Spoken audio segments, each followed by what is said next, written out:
Make sure our technology is running as expected, and also whipping everybody who is running late. And then 5 minutes time, you give a short introduction to our guest speakers, and we run through the program. Yeah, but for the next 75 minutes, we try to keep it tight and get through the most important things that has to be done tonight. So welcome again, and I'll be reading through the chat window. Oh, Dorothy from Bristol. Welcome, Dorothy. Okay. Thank you. Hi, Okay. Ben. Hi, Hello, Ben. Dorothy. Yeah. Okay, Milkins, UK. Okay, I've seen. Oh yeah, Alph from London. Okay, that tells you how widely connected we are. Sally from Milkins. Yeah, we got two MK Dons in the room. MK is rocking. MK is taking the lead right here. Let's see who else joins in. Okay, well, we are also joining from anywhere. We got Leeds. Beautiful. You've heard from Leeds. That's not part of England. Oh, wow. Dr. Fobi from Ghana. Excellent. I mean, it tells you how widely connected we are as technocrats. Let's also know which hall you're in whilst your days in tech. I started off in Republic Hall and then ended up in the University Hall. So I think I'm in a good position to call myself a fellow. Spent 3 years in the University Hall. So let's see where else you also you were on campus. Okay, so Alfred was also from the University Hall. Oh, another fellow in the yards. Great. Yeah. Okay, so let's give us another couple minutes, everybody join in, and then we run the program as planned. Okay, John Ocansey from Indies Hall. Indies Hall. I love Indies Hall. One thing I used to love about Indies Hall is their jazz nights that I never missed that back on the days on campus. Our Africa Hall event. Okay.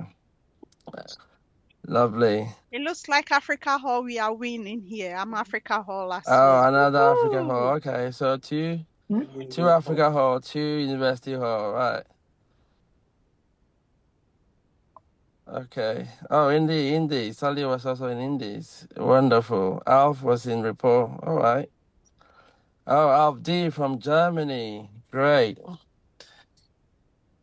Beautiful, beautiful, beautiful. I hope your Saturday is going really well, and it's going to be even better spending the next hour to delve into some health issues, things that we need to know.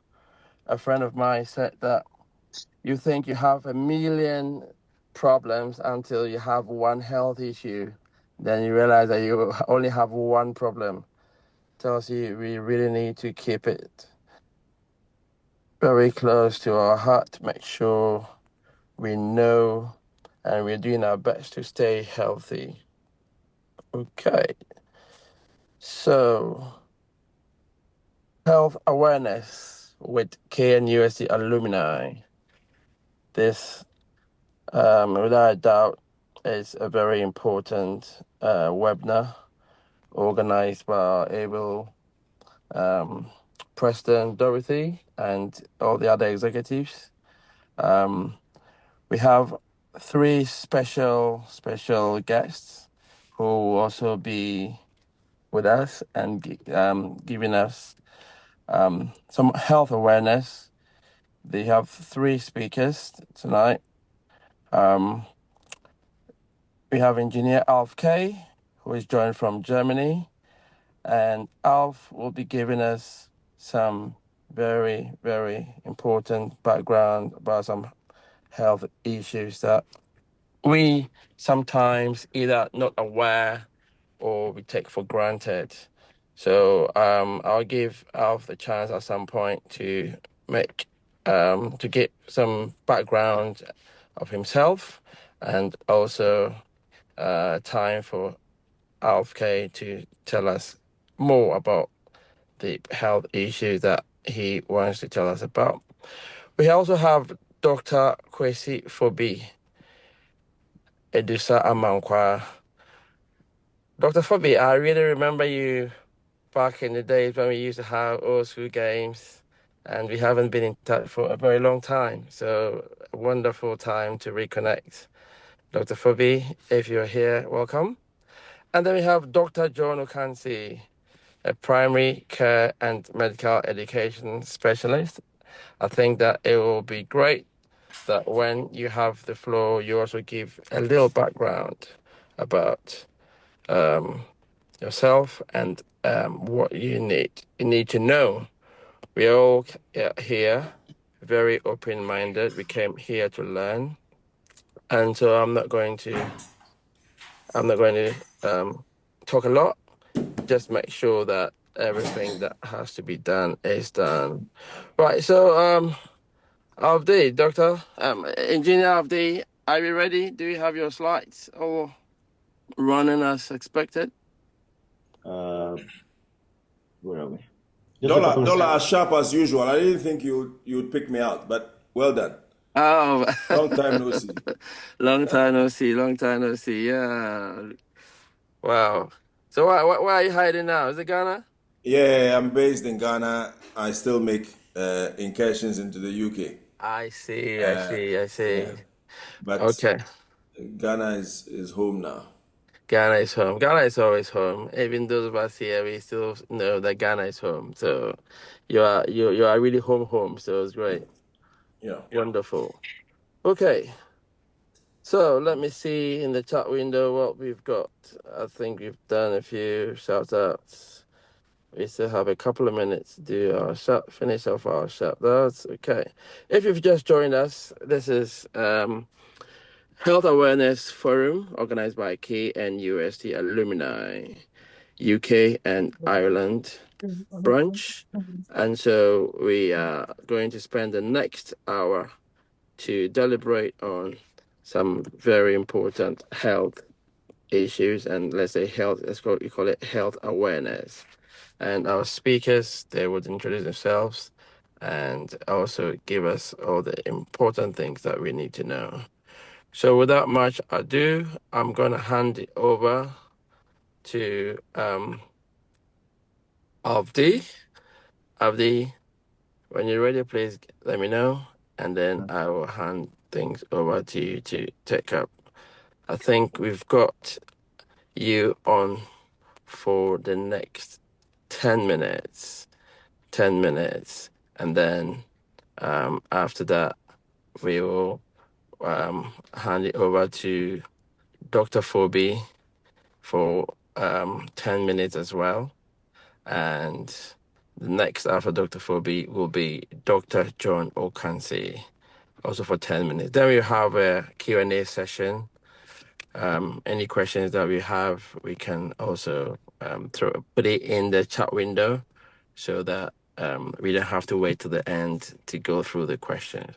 So yeah, just gone past 6 from UK. And so I am going to say, Avdi, are you there? Yeah, I'm good. Are we good to go? Yeah, we're good to go. Okay. Avdi, so if I say the next 10 minutes, you are in charge, just give us a very short introduction of yourself, and then let us know the health things that we need to be aware of. Okay, we slightly changed the program. Okay. I will go through a presentation. Dr. Fobi and Dr. Ocansey will enhance that presentation with technical input and answer a few obvious questions so that you can have a lot more time for questions at the end. I think that's great. I like that. Okay. Because I think these things are going to bring up a few, shall I say, questions from everybody in terms of their current space. As we say, there's no health, there's no wealth without health, and there's no health without mental health. So there are various, I'm not going to go into mental health. Maybe that will be one down the line for the KNUST to bring in. But for today, we're going to be talking about silent alarms. Okay. Great. We're all ears when you're ready. Okay, I'm good to go. Thanks very much for the invitation. I am Alphonsus Alfred Aloysius Kofi Doamekpor from Ghana, British born. Went to tech, did pure and applied maths with statistics. Then came to Southampton, did engineer acoustics and vibration. I am currently a space engineer, rocket scientist, you name it what you like, flown astronauts to space, done Earth observation satellites and data and stuff like that. More recently, I went through a few medical mishaps, for want of a better expression. Through the grace of God, I've come through the other side. However, God gave me sense to address people that he had given the brains and the sense to address my problems and bring me out the other side.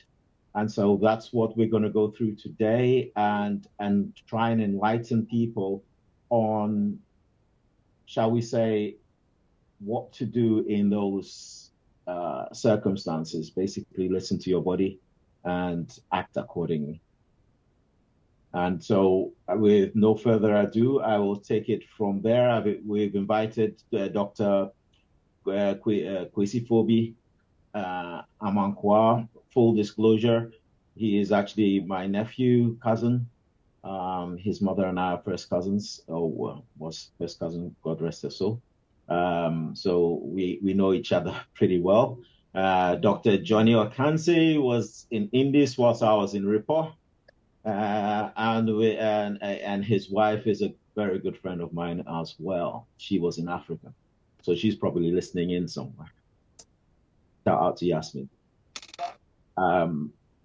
Fobi and Johnny, as I call them, were both in the UK for 30 plus years, and they're establishing themselves now in Ghana. They're based in Ghana most of the time, but as Fobi said earlier, he's makes excursions back into the UK. So that's an introduction of who we are. And I will go to the next page. There's a summary that went out, bio of Dr. Ocansey. There is one on Dr. Fobi. He's generally into geriatrics, the older generation, for want of a better expression, which I think I am now qualifying for. So yes, I've got good people to look after me, so to speak. That's me. I'm a seasoned systems senior space engineer, systems engineer, AI qualified by MIT, yada, yada, yada. Not relevant to this evening's discussion. I'm going to go for a case study, which I'm personally acquainted with, diverticulitis to diagnosis, silent alarms.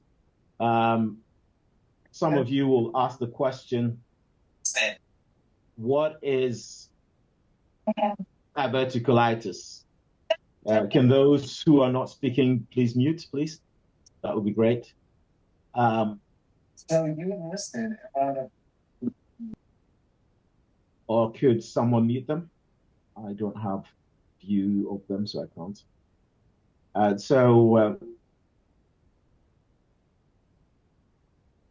Just a second, I can mute. I can't.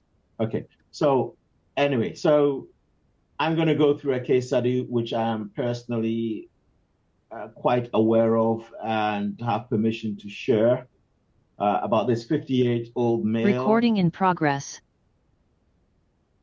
This 58-year-old male who went through diverticulitis, and I will explain the case as we go along. It brings up other things which will then bring up a lot more questions, which Dr. Fobi and Dr. Ocansey will enlighten us on how to at least prevent and how to address these kind of things when they come up.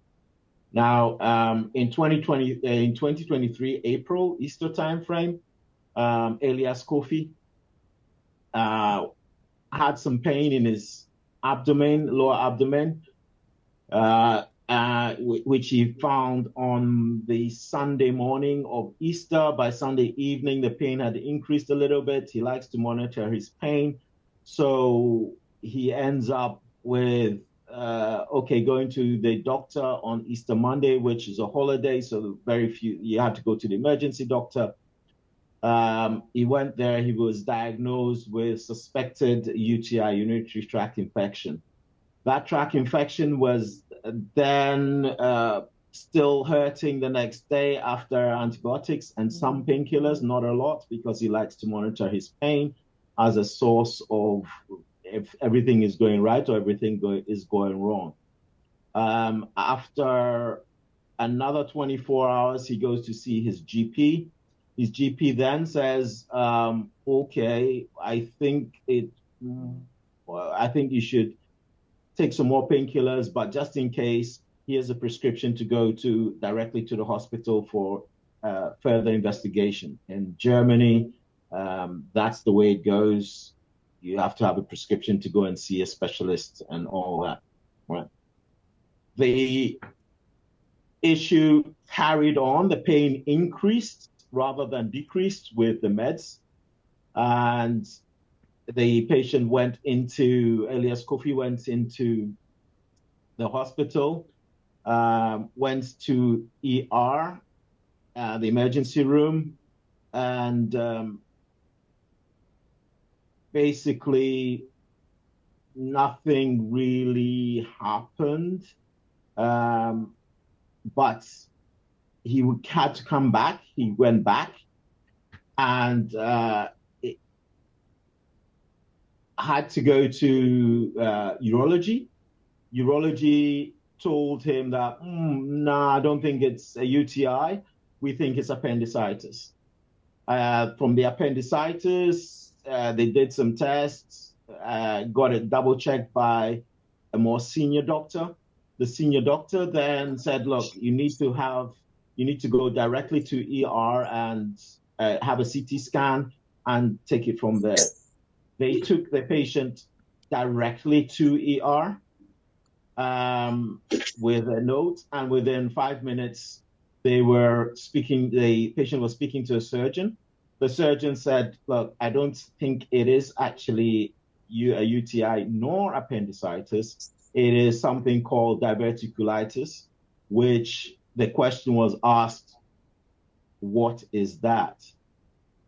It was further explained that these bubbles happen in your colon down here, just before the anus, for the feces to come out. And these bubbles are normal. It's normally called diverticulosis, which normally pass without an issue.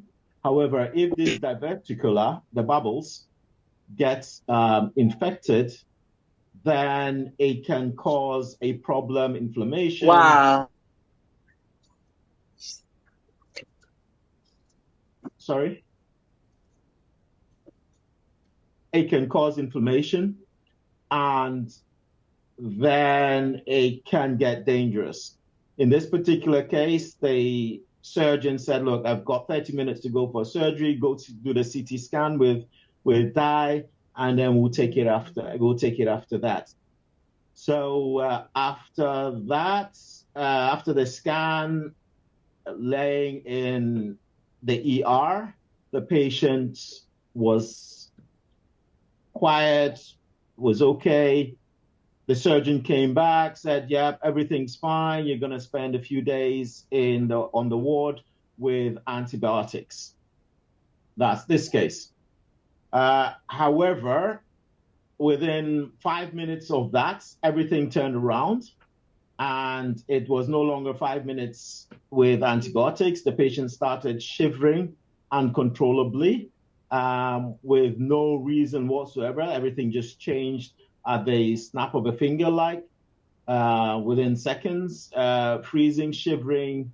The surgeon came back and said, look, I've re-looked at your scans, and you actually have your diverticulitis has burst. That bursting has caused you to have peritonitis, and you're going into the shock that you're having right now is sepsis. So basically your organs are shutting down to attack the infection in your colon, in your abdominal area. So basically the finding was a perforated sigmoid diverticulitis, emergency admission, and straight into the anesthesiologists. They rushed the patient in like a Formula One guy on steroids, and basically the patient had to have an epidural and full anesthesia.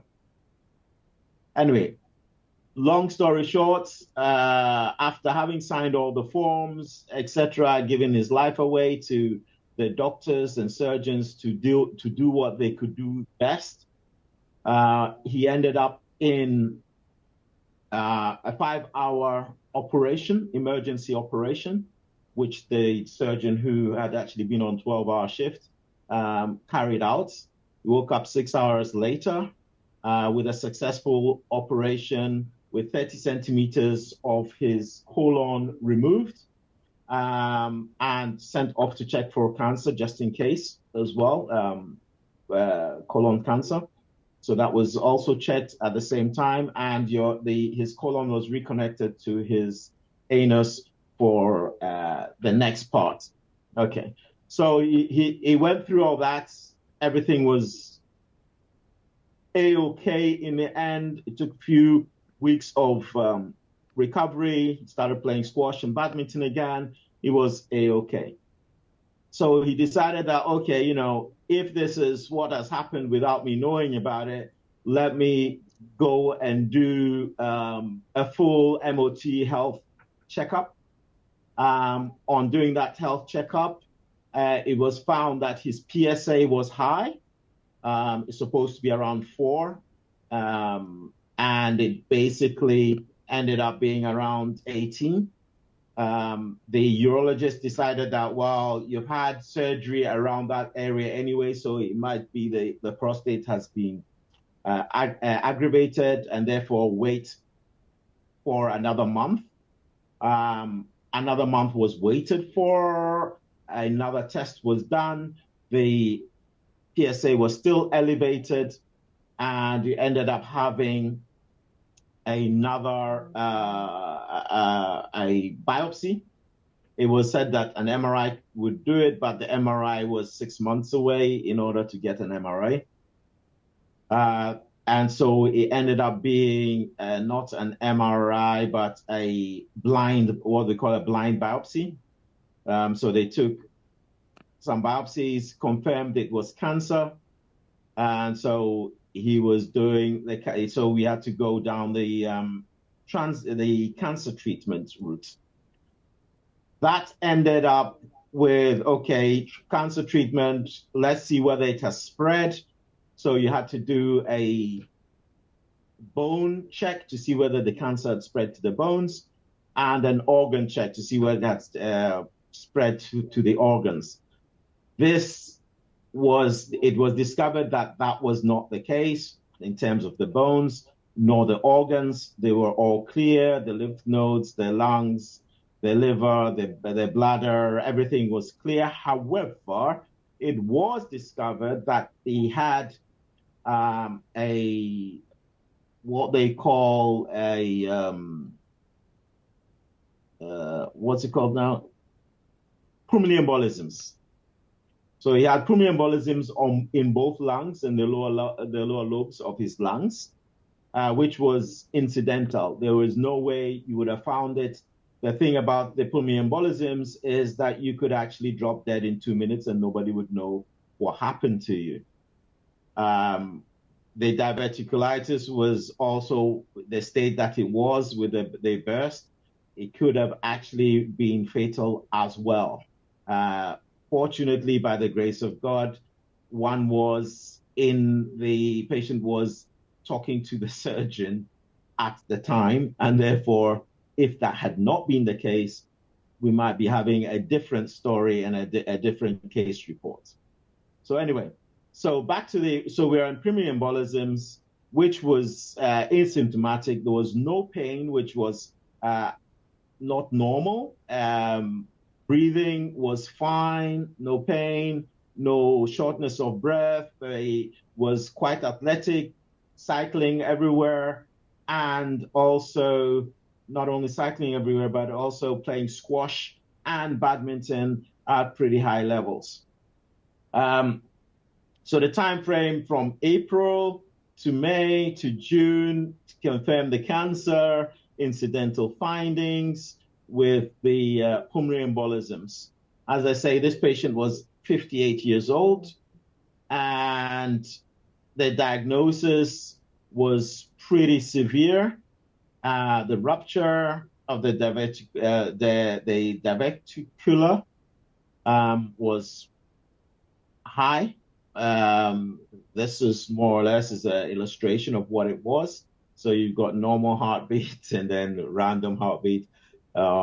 We tried to make it similar to the health awareness series that I think the KNUST guys are going through. The peritonitis was the inflammation of the abdominal lining, because the feces, when the colon burst, it impacted the abdomen, so that had to be cleaned. Otherwise, that was a problem. Time is the issue, not is tissue.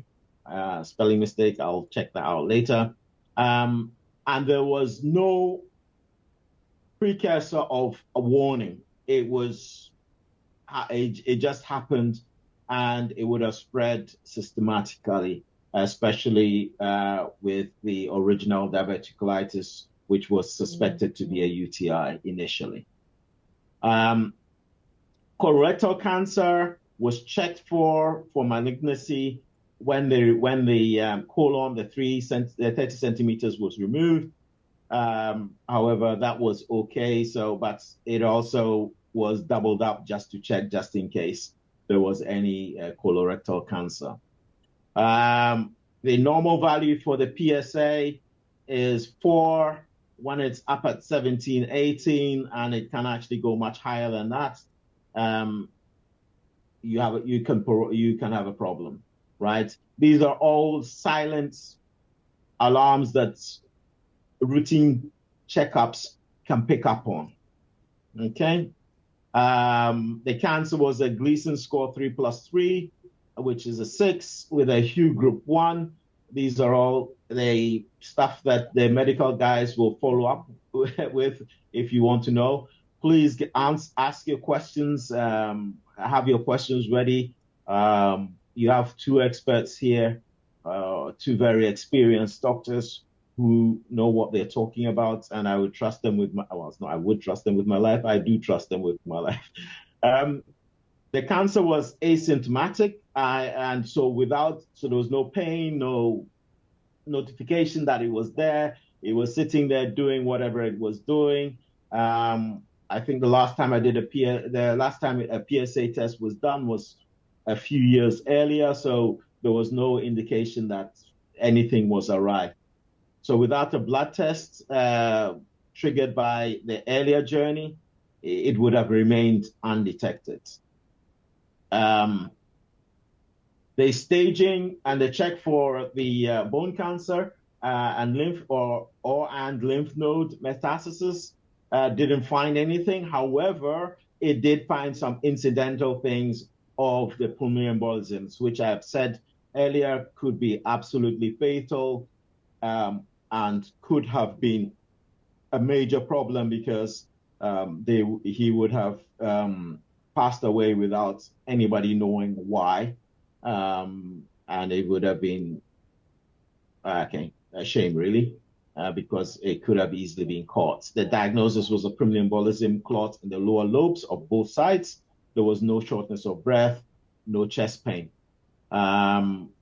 Basically, the thrombosis, the clot, blocks the lung and blocks the blood flow, and therefore it has a risk of sudden cardiac arrest. Because it was found during the staging treatment, i.e. the checking for any other cancers anywhere else, it could actually be treated immediately with blood thinners, apixaban or Eliquis, and the prostate surgery could not be done, but the patient didn't end up doing surgery. He ended up doing something called MR-Linac, which is an MRI scan combined with X-ray, intense X-ray. So everything was fine. The patient is now fully recovered, for want of a better expression, and is playing squash, badminton, and riding his bike as well. So the checklist for us, for our awareness, is listen to your gut. Persistent abdominal pain is never normal. Know your numbers, whether it's breast, cervical, PSA. In this case, it was a male, so PSA, prostate cancer, is a potential problem, especially after 50. So a simple PSA scan would indicate that we need to do that. Further investigations need to be done. PSA high does not necessarily mean that you have cancer. It could mean that you have a large prostate. It could mean other things, but not necessarily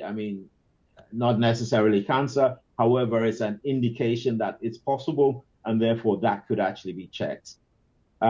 Staging scans catch silent hitchhikers, so do your checkups, and make sure that you also be your advocate of your reports. Don't leave it all to the doctor. It's a symbiotic relationship between you and your doctor. Get your scans done and know what's wrong with your body, and you can do better for your life and the life of your loved ones if you do these things. The best patient is the informed patient, and silent alarms only work if you're listening. Listen to your body, listen to the whispers, and schedule a checkup. Okay? Dr. Ocansey and Dr. Fobi, over to you.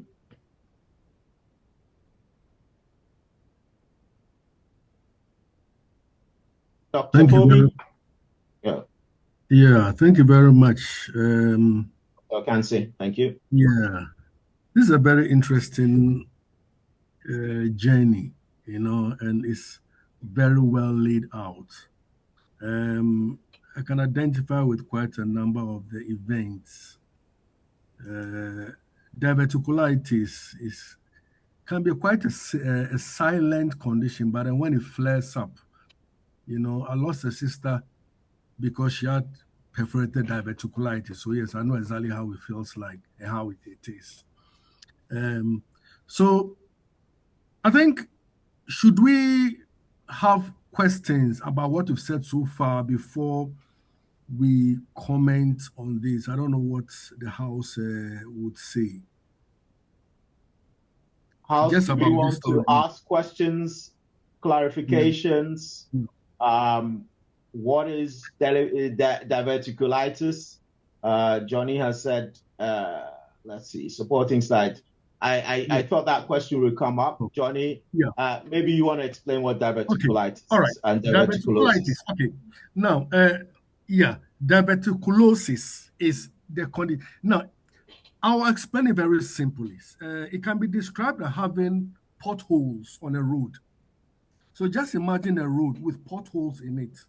And that is how your intestines look like. There are potholes in your intestines. And these holes can become inflamed. Then when it's inflamed, it becomes the diverticulitis. And then when the inflammation, the inflammation continues, it can burst. And when it bursts, then you leak stool or feces into your intestines. And that can be a very, very dangerous thing. You get me? So, which is peritonitis, right? Yes. So that would be the peritonitis.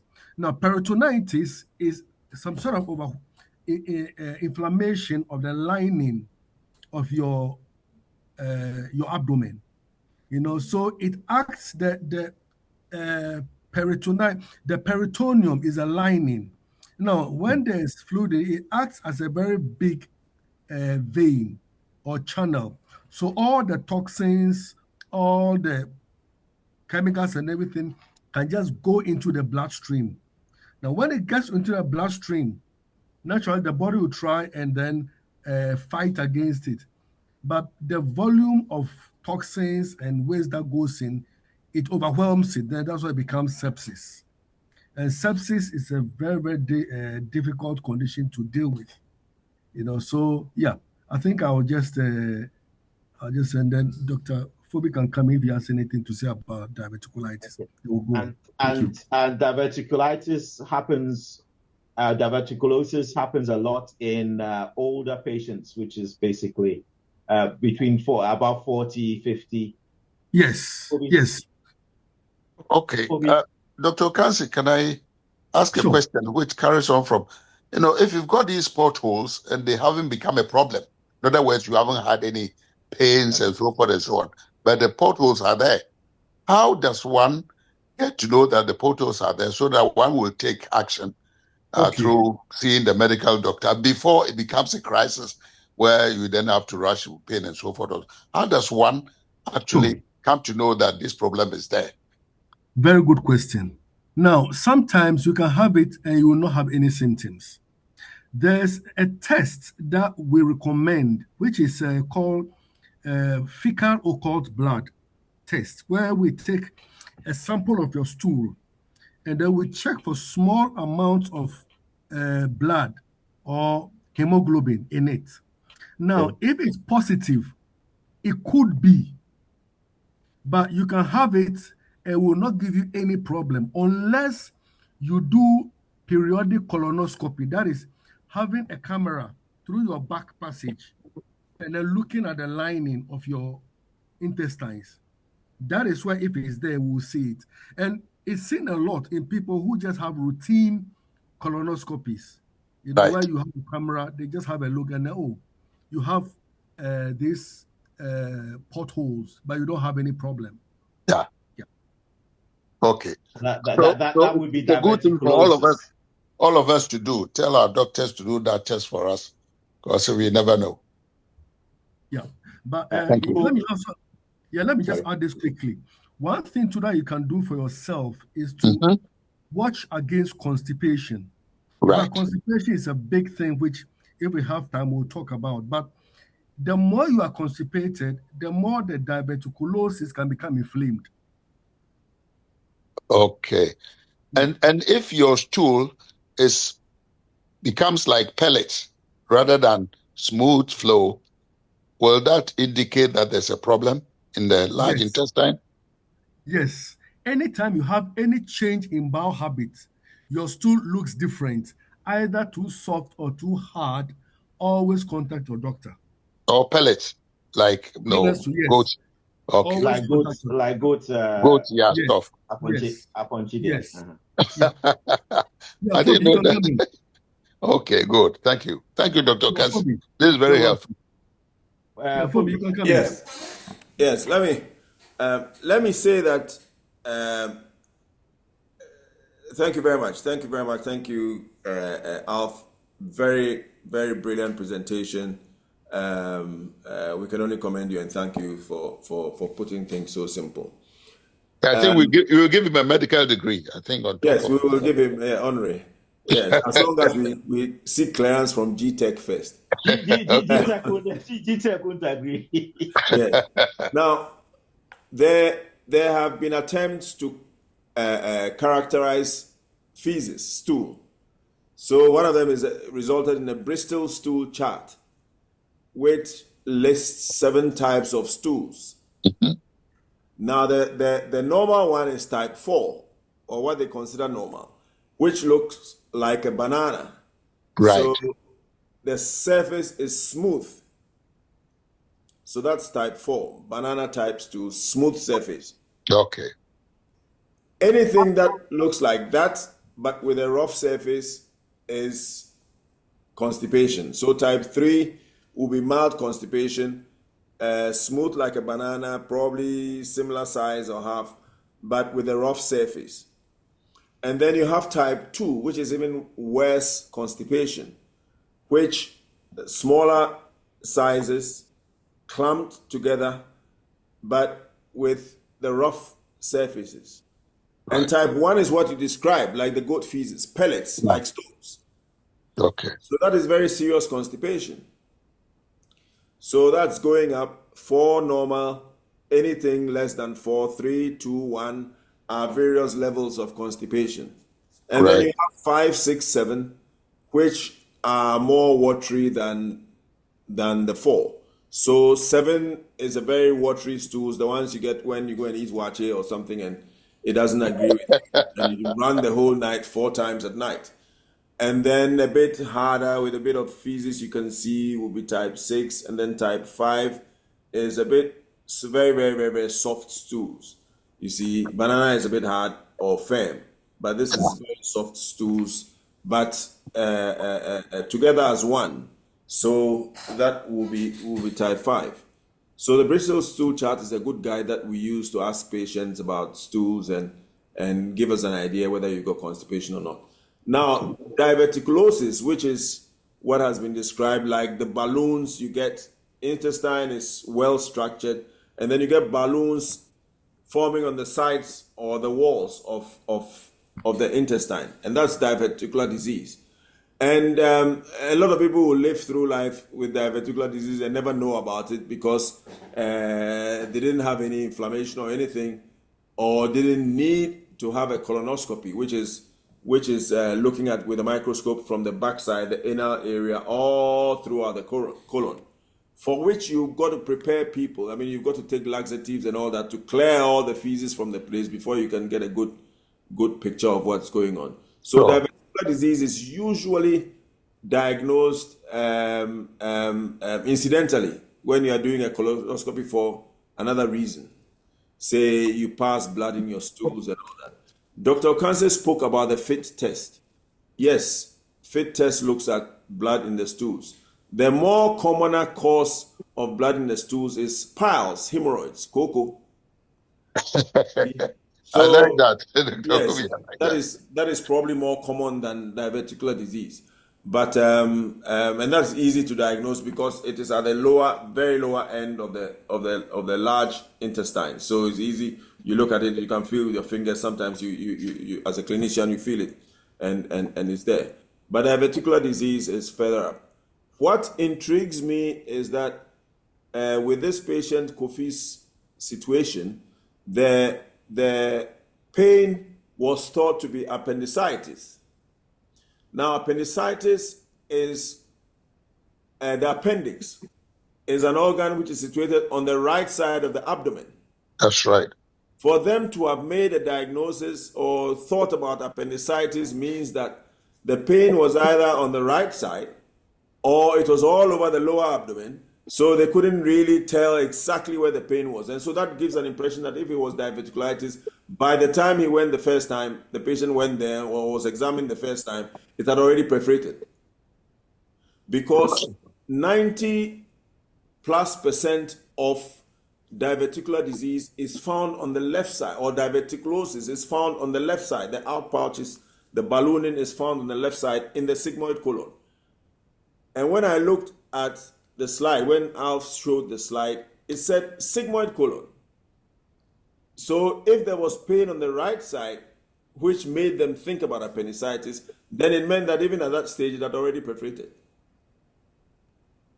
You see, which meant that we're dealing with a very serious, because once it perforates, it means all the bacteria that live normally in the large intestine and the toxins that Dr. Ocansey talks about are all let loose in this area, which is a sheath which provides some protection for all the abdominal organs. So you have a serious infection going on, and it could be fatal. So Kofi is lucky to have survived all this. See, however, data is coming out from Asia that diverticular disease or diverticulosis is occurring on the right side. We don't have a lot of data from Africa, but in the West, 90% plus occur on the left side. So it's important that we clinicians note that in non-Caucasians or in people who don't live in the West and all that, who eat Western type of diet, we should be careful in diagnosing appendicitis and nothing else in people who have right-sided pain, because it could be diverticular disease there, however rare it is. But the data will come. With time, we'll do more research and come up with figures from Africa.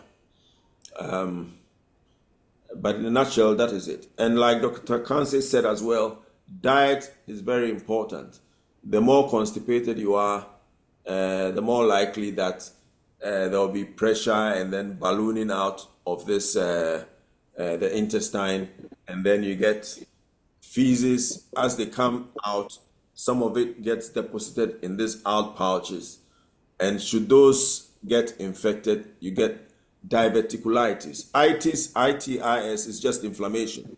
Okay. And so you have ITIS everywhere, in the neck, in the head, in the lungs, everywhere you have inflammation. But inflammation is characterized by four things: pain, heat, so you get a temperature, or that area may feel warm compared to other parts of the body. You get a swelling, and then most importantly, you get redness. But of course, in dark-skinned person, the redness may not be that obvious. So hopefully, we'll be able to diagnose that quite easily. I think the doctors were very, very diligent. I'm not too sure many doctors, after diagnosing somebody with a perforated bowel and taking 30 centimeters out of that, will continue and start doing screening tests like PSA and all that. It is unlikely. They will be more focused on trying to get the patient to survive what is a very serious condition. I see somebody at the door.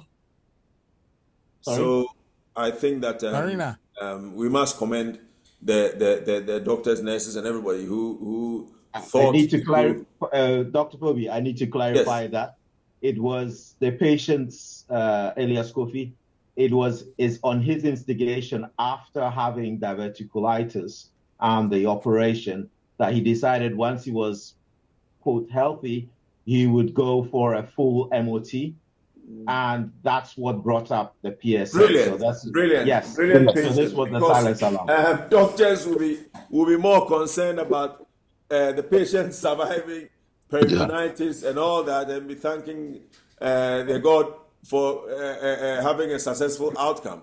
And the last thing on their mind will be, oh, let's go and fish for some more problems and all that. Yes. Yeah. Dr. Fobi, pain from irritable bowel syndrome, can it mask diverticulitis? Yes, it could. It could mask diverticulitis, yes, because irritable bowel syndrome also gives you abdominal pain. Yeah.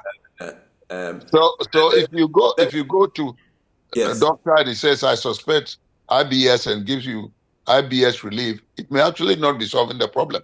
It could be. The thing about IBS is that classically when you feel pain and all that, and you go and defecate, so you have a stool, you pass bowel, you have a bowel motion, the pain tends to subside significantly.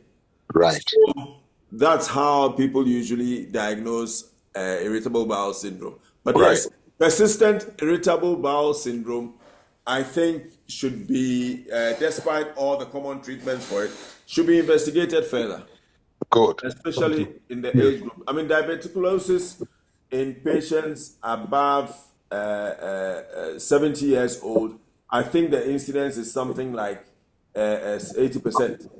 Right. In people 50 to 59, incidence is about 1/3. So it's quite a common condition. Right. Worsened by low fiber diet and all that, because low fiber diet means more constipation and that. So the advice is to eat more fiber. So rather than drinking the juice, eat the fruit. All right. Yeah. So Thank you very much. are more encouraged than juices. Yeah. Thank you very much. It's very helpful. You may take a screenshot of the screen here. It's got that kind of information on there. Evidence strongly supports higher dietary fiber, adequate hydration, regular bowel movement, physical activity, and maintaining a healthy weight. Yeah, all right. So just to add a bit more before we leave this subject. Now, when it comes to bowel, I recommend that you do this fecal occult at least once every 2 years, and then just to check and see. Now, there are other things to that you can show when you do a colonoscopy, apart from the diverticulitis, like polyps and that kind of a thing. So, yeah, that is one thing that I think we should do. Speak to your doctor and then, ask them for it. The other thing I would say is that when you have abdominal pain, that seems not to be, it's like you are having the pain we seem not to know what is causing it. I always recommend that if you search and you don't find, you keep searching. Okay. Yes, you keep searching. I mean, this is what I would tell other doctors. But for you, if you still have it, still complain and talk about it till somebody takes you serious and decides to do all these things. I think for anybody above 50, persistent abdominal pain, let's say, if it's not normal, if you can have a colonoscopy, have it. Whatever you need to do, just do it. So abdominal pain, you do not trivialize it. The other thing I will say is that please check your stool. Whenever you go to a toilet, before you flush it, have a look at it. Okay. Look at the color, look at the consistency, as Dr. Fobi said. You get me? The color also tells us a lot about the stool. If you have stool that is normal, the normal stool is brownish or light brown. If you have stool that is blackish or dark green, red flag, it means I could be bleeding. You get me? Dark stool should always be reported. You get me? If you see red, it's likely it's piles. Also, it needs to be reported. Because if you go complaining of piles, you definitely end up having a colonoscopy. Because the doctor is not going to be just content with saying that this is piles, so it's at the anus. He wants to go further up to see what's happening there. You get me? So please, let's take abdominal pain very seriously. And then once you have pain, persistent pain, always seek help. Don't be satisfied if a doctor tells you this is IBS or this is just urine infection. Thank you. It could be more than that. Yeah. Okay. Excellent. Yeah.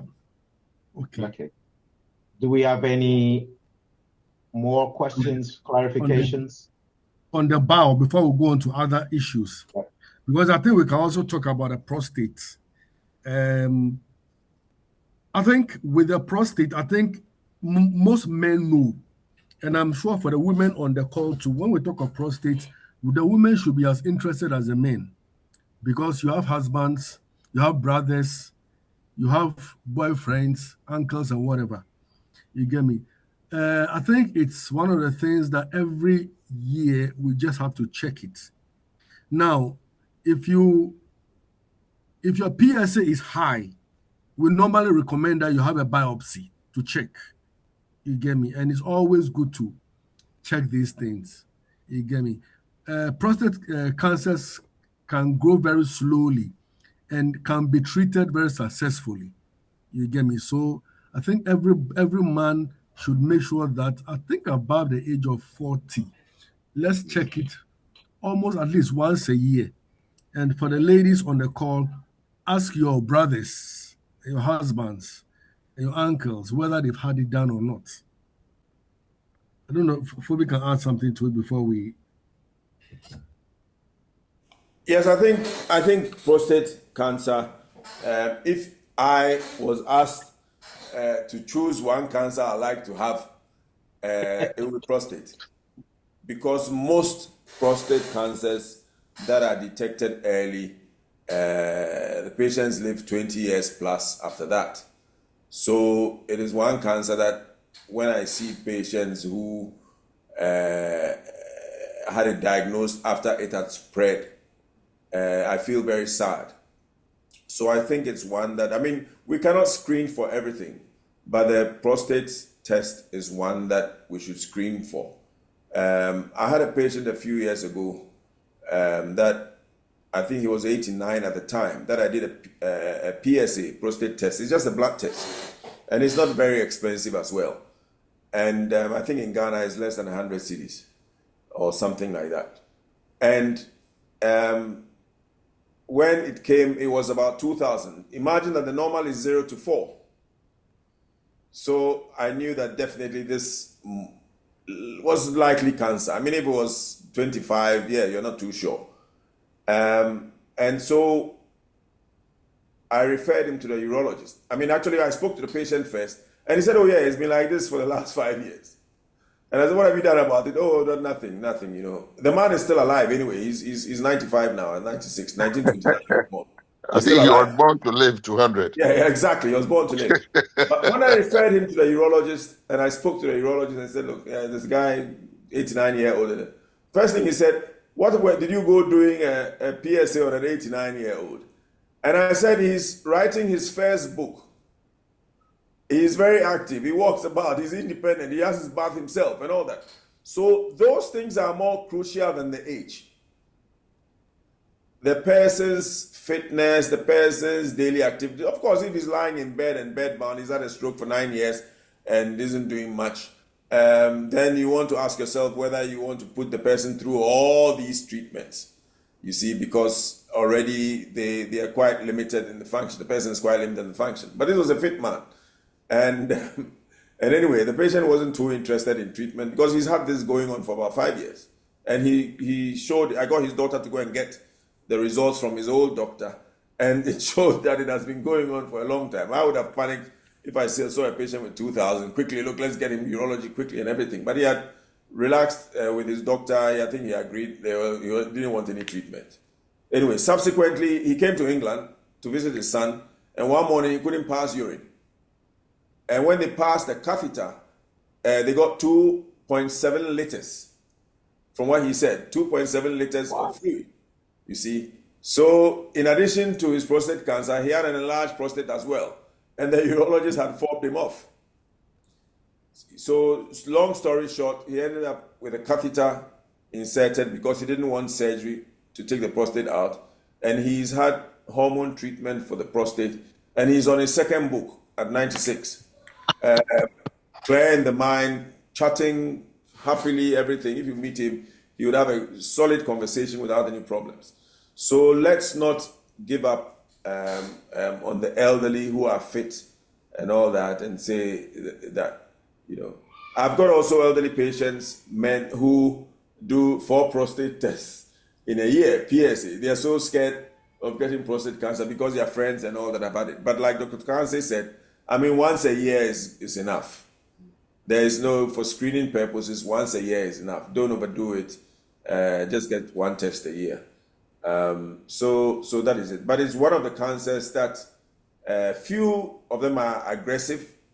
And when you look at the Gleason score, it's made up of what they see on a biopsy. So if they see cells that suggest the cancer is going to be very aggressive, then the score is higher. So the higher the score, the worse it is.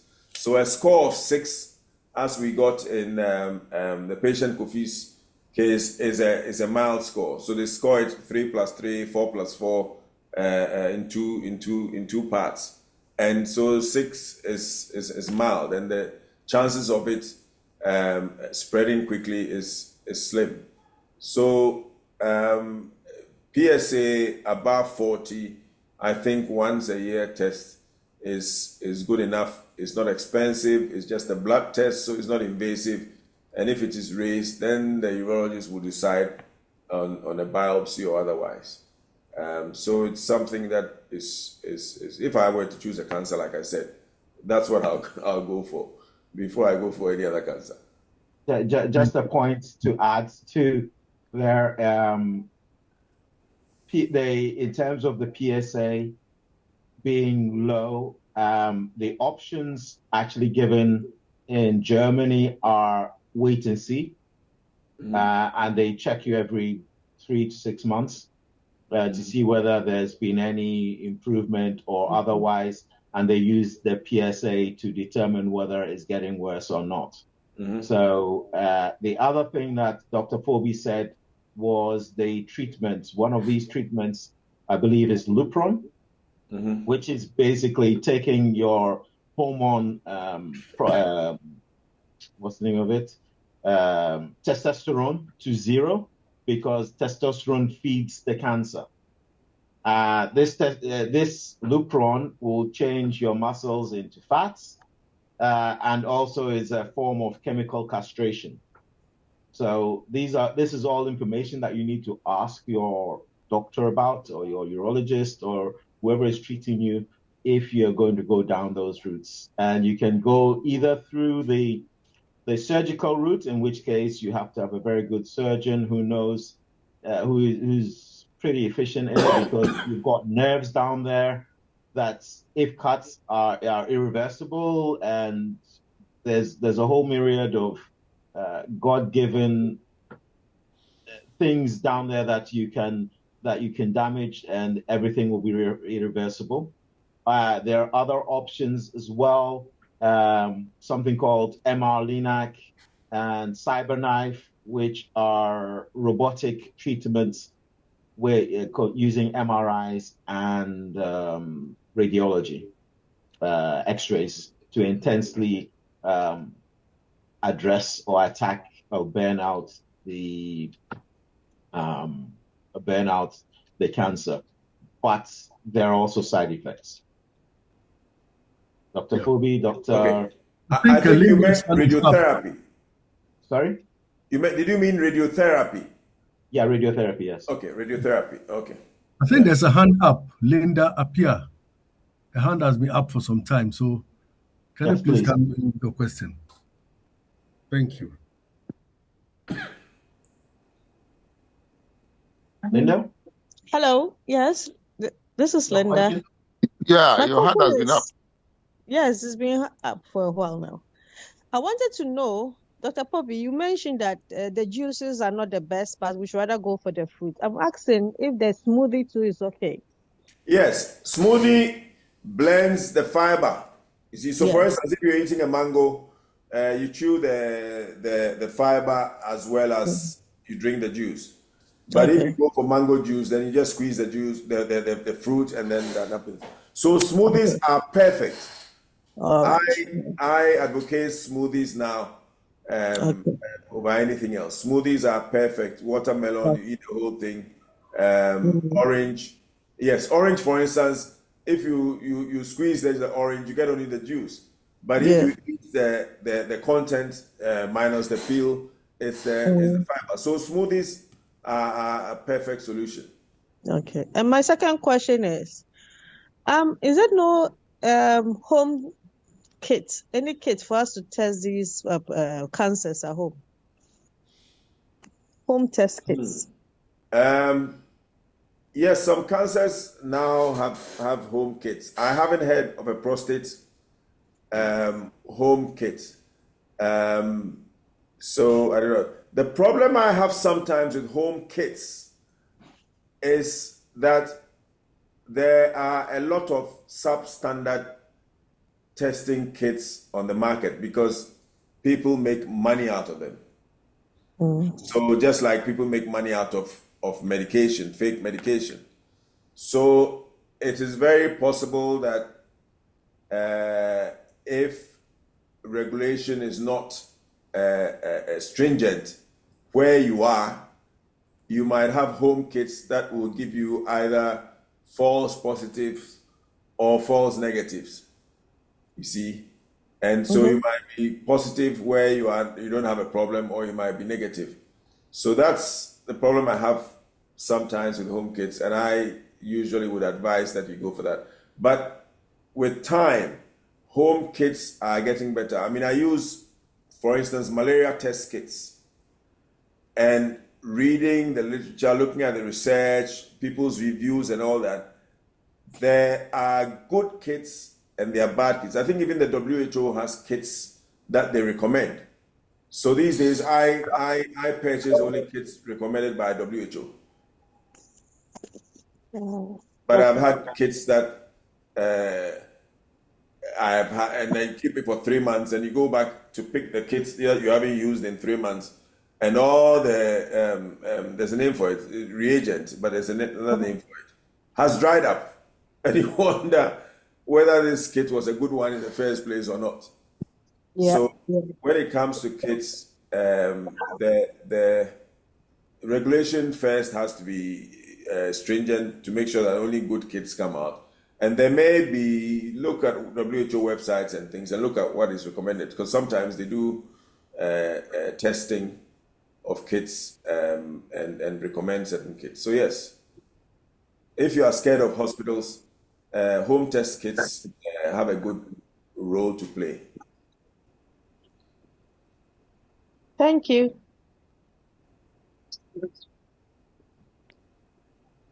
Yeah. There's also this thing that sometimes happens where I think after a particular age, and I would say after the age of 40, you should, from time to time, visit at least your primary care physician, at least for a chat. You get me? So that you take your time and go through things, like have these routine checks. If you are worried about what is going to be found, just remember that when we find something, it may be found early, and therefore we'll be able to remedy it. But if it's found late, sometimes it can be quite difficult to. Now, there's this issue also, which, again, when it comes to the annual routine tests, I know there are some insurance companies that don't pay for it. And they always tell people that when you come and do those things, you pay for it yourself. And it's a discussion which I think needs to be had, because if you do this and something is found, we'll be able to remedy it quick, and the overall cost of your care will be better. But yes, I don't know. I mean, whether any of you have any experience. I know those of you in the UK, this is not an issue because of good old NHS. But you realize that in places like Ghana, where people have insurance, some of the insurances will never pay for this annual routine checks. Again, it's always very good to do these checks. A simple test like full blood count, you get me, can give you a lot of information. And I always say that if you do full blood count for any woman who is menopausal and any man, and it's 11.5 and below, it's always a red flag. It means that that person might be losing blood, because the question is, why is his hemoglobin low? You get me? And this would mean that we need to now start going on to kind of do further tests to see what could be the problem. You get me? So I think finding time to go and talk to your primary care physician at least once a year, you should try and do that, and then do these routine blood tests. Yes, I'll let Dr. Fobi add something to that before I... Yes, I think routine blood tests are very important. These days, I realize that in Ghana, they're getting expensive. I mean, in the UK, you don't have a problem, because in the UK, the NHS picks up the cost. But it's still a small price to pay compared to the cost of remedying more difficult situations. So full blood count is one. Kidney function is another one. That the liver function is also a third one. That I think should be done routinely. And then the check for diabetes as well. Fasting blood sugar, which you can do at home, because now they are very good home test kits, is okay. If you don't have one, the local pharmacies usually test for blood sugar. So you can have a small notebook and you go test when you haven't eaten any breakfast, and you get good figures. Alternatively, if you eat very early and you cannot go and get it tested early, then there's a test called HbA1c, which looks at the average glucose levels in the red blood cells, and the red blood cells have a lifespan of 90 to 120 days. So it looks at your average glucose control for the last 2 to 3 months, and increasingly that is being used as a test to diagnose diabetes. So if you have some money, you can go and get these tests done. Of course, weight is another important tool in deciding whether someone is ill or not. So if you've intentionally lost weight, if you skip a meal now and again, and with the intention of losing weight and you lose weight, then you've achieved your aim. But if it's unintentional, your clothes are loose fitting now, you step on the scale and you've lost significant weight, they say 5% is huge enough, then it may be a reason to go and have blood tests to make sure there's nothing else going on. In that regard, thyroid tests, thyroid function test is also another important one. The issue in Ghana is that regulation is not stringent. So I've had results from patients who did tests, and the results are, you wonder how the patient is still alive. And so you get a repeat done at a more reputable laboratory, and the results are normal.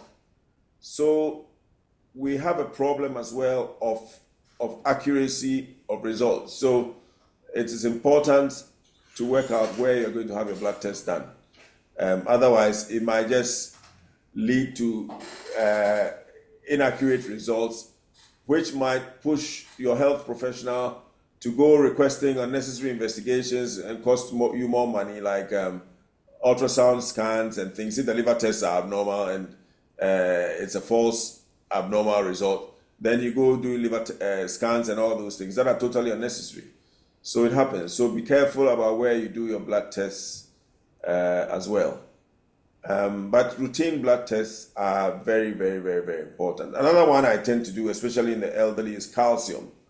Because I've had a couple of patients who've been ill for 5 months, 6 months, gradually gone very, very, very ill. And you go and examine them, and it's not a stroke. You can't figure out what it is. And you do a blood test, and you do some calcium, which is not a regular one we do. And then it comes up so high that it tells you there's something going wrong somewhere. And then you start fishing, and you find what is wrong. So routine blood tests, we cannot overemphasize the importance of routine blood tests. At least once a year, throwing your full blood count, kidney function, liver function, cholesterol, because hypertension is now quite common, and hypertension with diabetes and high cholesterol are all high risk factors for strokes and heart attacks. So it is crucial. These days, not many people smoke. Smoking is another risk factor for heart attacks and strokes. Family history, strong family history, first degree siblings and parents, especially at a younger age, if they had strokes and or heart attacks, it increases your chances of getting them. It increases the probability of you having that. But I mean, with that, you cannot change anything. It's genetics. You are born into the family. There's nothing you can do about it. So we call the ones we can do something about modifiable risk factors. You can modify them. So that's what I'll say about routine blood tests.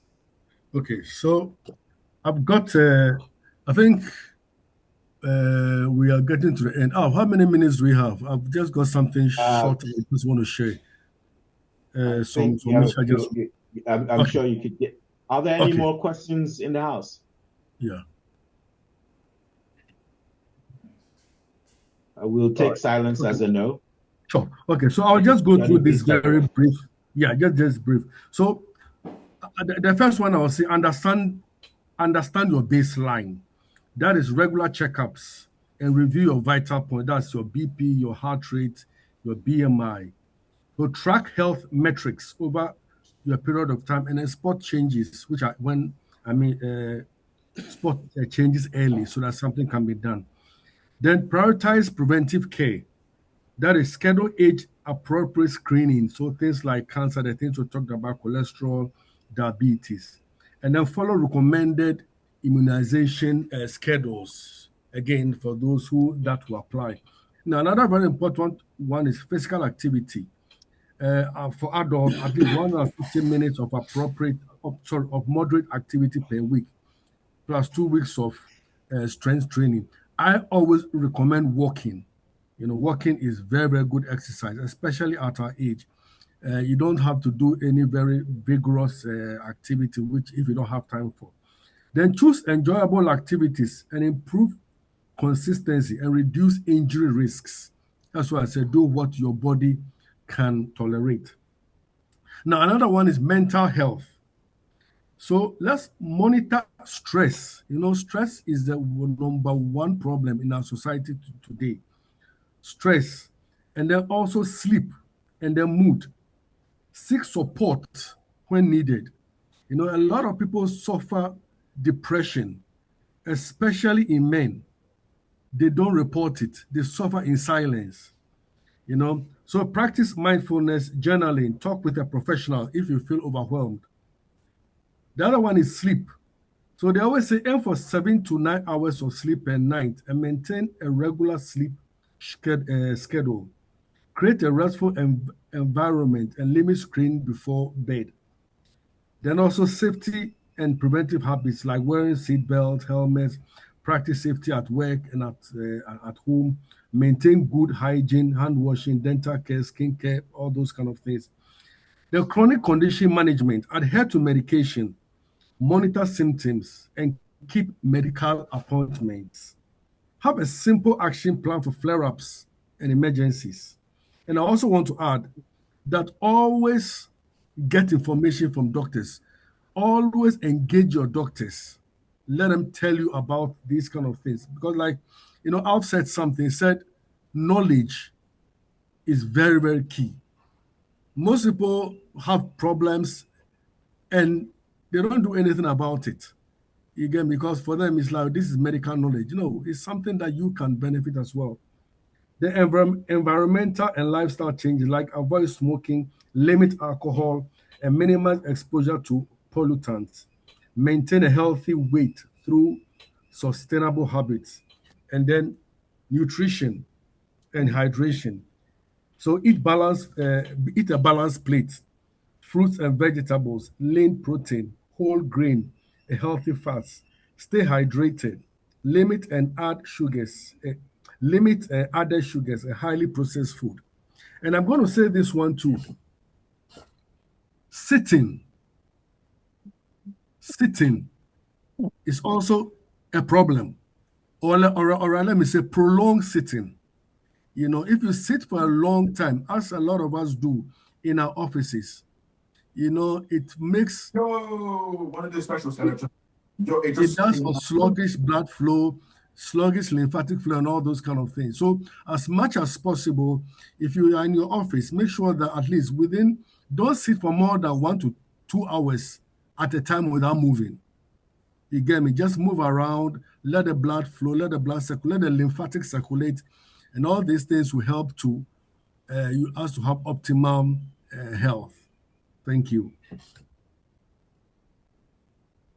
Fobi, any last words? Dr. Fobi, sorry. One, in Kofi's case, his pulmonary embolus would most likely have been due to thickening of the blood, which occurs in cancer. But like Johnny says, the more common cause for pulmonary embolism is immobility. So you sit in, you go traveling, long plane ride, long train ride, long car ride, sitting still at one place, not moving about, is a recipe for disaster. And pulmonary embolus is potentially fatal. So you sit around, you don't move around. The fluid in the veins become stagnant and then risks clots forming. These clots, if they stay in the leg, are fine, no problem. But nobody can guarantee the clot that would stay in the leg and not move up towards your lungs. Once it moves up towards your lungs, if it's big enough to completely block the artery that supplies the lungs with blood, potential death. So please, please, please, if you're traveling, you're planning travel, long-term travel, if you're at home on leave, so you don't have to walk about anywhere, you've got the remote, you change channels and everything, please, please, please do some walking about. Just walk about the house to reduce your risk of pulmonary embolism. It is diagnosable. Usually you have either chest pain or shortness of breath. Sometimes we misdiagnose it for a heart attack, but seek help if you have chest pain, either left-sided chest pain, which could also be a heart attack, or right-sided chest pain, which is not unlikely to be a heart attack, but could be a pulmonary embolus, especially if you've been immobile for one reason or the other. Sometimes just from knee pain, arthritis. So it's very, very, very important to note these things and seek help. But prevention is always better than allowing the things to occur. So my emphasis will be on prevent, prevent, prevent. Thank you. There is a question. Thanks, Dr. Fobi. Yeah. There's a question in the house, which is: can we reduce cortisol levels, especially in women? From Linda. Can we reduce? Is there a drug that can reduce cortisol levels, especially in women? Especially in women. Mm-hmm. That's not one I deal with often. So I'll have to do some research and come up with an answer. Johnny? Well, yes. Okay. My question is, why do you want to reduce your cortisol levels? Yeah, okay. So it looks like you're going to have to take this offline. Yes. Okay. Because we need to know why. And then once we find out why, then we see how we can reduce it. Or whether it even needs to be reduced. Exactly. Okay. Yeah. Okay. So whoever should just get in touch. Linda Pia, can you contact Dr. Fobi or Dr. Johnny? Numbers are on screen. QR code is on screen. Take a screenshot or something. You can contact them, and that's Dr. Fobi, and that is Dr. Ocansey, Johnny. The numbers will also be with the president and Ben. Ben, over to you. Thank you. I think Ben had to excuse himself. Or are you back on? Is Ben there? Okay, I'll take over. Thanks to Ben, our host, who is also our organizing secretary. Good evening, KNUST Alumni UK family and fellow attendees. My name is Dorothy Adusa-Amankwa, KNUST Alumni UK President. Massive thanks for joining our health talk and lots of great tips shared. Keep prioritizing your health and let's keep thriving. Thanks to Alfred Sam for managing our Zoom, and big thanks goes to our speakers, Engineer Alph Doamekpor, Dr. Fobi Adusa Amankwa, Dr. Johnny Ocansey, the rest of the executives and the planning committee who made this event possible. We couldn't have done this or couldn't have had this event without your participation. Once again, thanks to you all. And stay tuned for more events. Our upcoming events include AI business growth on 25th April. 4th July, we have our old school reunion. And 31st October, career and business fair. It will be great to have you all for our future events. Once again, thank you all and enjoy the rest of your weekend. Thank you. Thank you for having us. Thank you very much. It's been wonderful. Great time Thank indeed. you very And much. thank to the doctors again. Fantastic. And now, Always welcome. yeah, Thank Always you. welcome. Thank you great very time much. together. Thank You're you. welcome. Thank you all. Bye. Okay, bye-bye. Bye. Bye. Bye. Thank you, guys. Thank you. We'll catch you again. Thank you. I'm logging off in 1, 2, 3, 4, 5. Recording stopped.